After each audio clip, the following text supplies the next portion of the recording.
Break के बाद स्वागत है आपका। और कृष्ण जन्माष्टमी पर सबसे बड़ी कवरेज कान्हा कॉन्क्लेव लेकर हाजिर हैं हम। यहाँ स्टूडियो में मेरे साथ पंडित डीपी शास्त्री हैं और स्पिरिचुअल गुरु पवन सिन्हा भी हमारे साथ जुड़ गए हैं। पवन जी, पहले आपके पास आना चाहेंगे। अगर हम आध्यात्मिक ज्ञान की बात करते हैं तो कहा जाता है कि कृष्ण उसके भी देवता हैं, उसके केंद्र हैं।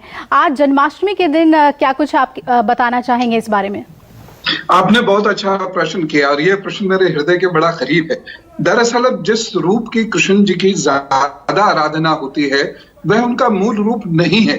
मैं पुनः कह रहा हूं, पूरे जोर देके कह रहा हूं, वह उनका एक 8 से 11 वर्ष, अधिकतम 11 वर्ष तक का एक स्वरूप है बस।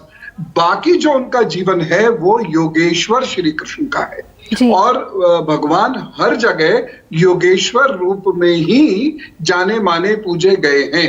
और वह पूरे विश्व में, पूरी पृथ्वी पर, विश्व उस समय का शब्द नहीं है, पूरी पृथ्वी पर धर्म की स्थापना करने के लिए जहां एक ओर वह ज्ञान का सहारा लेते हैं, बुद्धि चातुर्य का सहारा लेते हैं, वहीं वह अपनी योग ऊर्जा का भी सहारा लेते हैं। इसलिए भगवान श्री कृष्ण को योगेश्वर कहा जाना चाहिए और आज के लोगों को, विशेषकर युवाओं को, उनके योगेश्वर स्वरूप को पढ़ना और पूजना चाहिए। जी बिल्कुल, बहुत अच्छी बात आपने बताई कि प्रेरणा भी लेनी चाहिए युवाओं को। लेकिन इस बार अगर हम देखें, इस कोरोना काल को भी देखें, तो सब लोग घर में ही भक्ति कर रहे हैं। ऐसे में अपने आध्यात्मिक शक्ति को बढ़ाने के लिए कैसे आराधना करनी चाहिए? बहुत अच्छा प्रश्न है। देखिए, ये जो समय होता है, जो हम पे जो भी समय है, बचा हुआ समय है, और आप देख रहे होंगे कि जिस तरीके से शरीर की शक्ति, मन की शक्ति कमजोर हो रही है, डिप्रेशन बढ़ रहा है, गुस्सा बढ़ रहा है।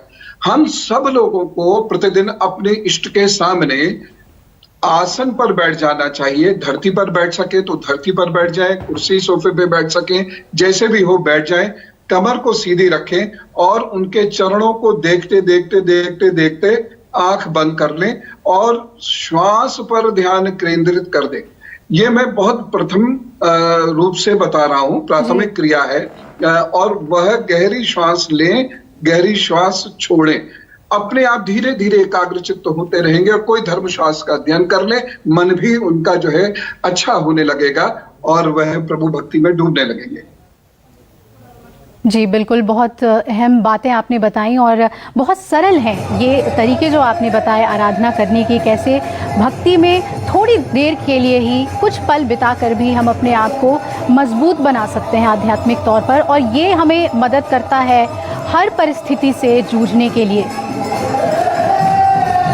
और ये कुछ तस्वीरें हम आपको दिखा रहे हैं क्योंकि ये घड़ी है भगवान के अभिषेक को लेकर जो तैयारियां होती हैं, एक बृहद तैयारी होती है विधि विधान को लेकर, वो तस्वीरें आपको दिखा रहे हैं। भगवान को माखन बहुत प्रिय है, तो पंडित जी जो हम तस्वीरों में देख रहे हैं, आज अभिषेक का बहुत महत्व है।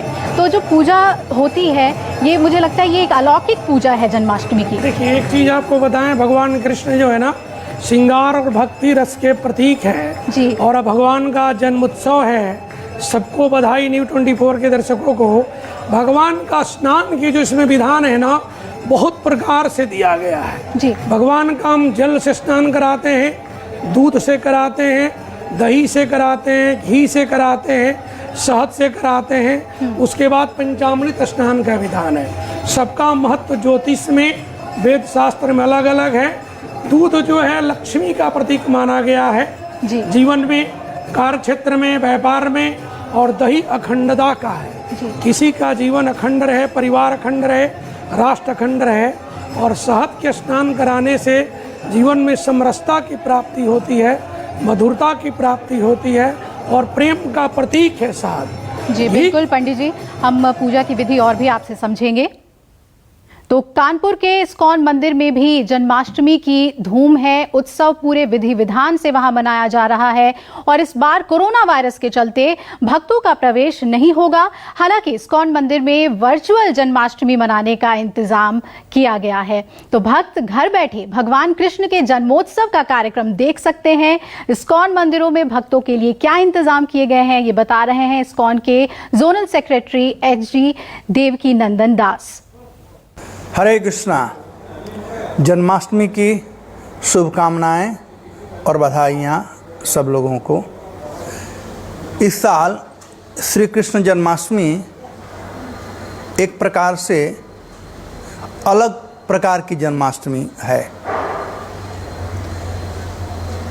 कोरोना वायरस के चलते मंदिरों में अब जन्माष्टमी नहीं मनाई जा सकती है, लेकिन अपने घर पर सब लोग श्री कृष्ण जन्माष्टमी मना सकते हैं।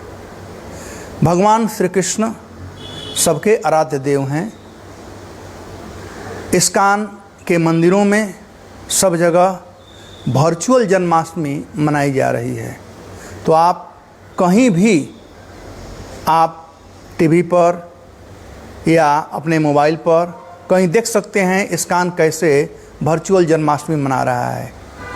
जन्माष्टमी मनाने में सबसे अच्छा चीज़ यही है कि भगवान का हम श्रृंगार करें, भगवान को स्नान कराएं, श्रृंगार करें, भगवान को भोग लगाएं, सब परिवार बैठ कर के भगवान के नाम का कीर्तन करें और साथ साथ भगवान के लीलाओं का चर्चा करें।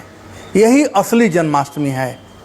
जन्माष्टमी का मतलब होता है भगवान के विषय में चिंतन करना, भगवान के विषय में सोचना। आज यह अवसर है कि हमें भगवान के विषय में यह सोचना चाहिए और क्या हम भगवान को अर्पण कर सकते हैं। तो बहुत अच्छी बात पंडित जी ने कही कि आप घर में ही ध्यान करें भगवान का, और कोरोना काल में ये ज़रूरी भी है।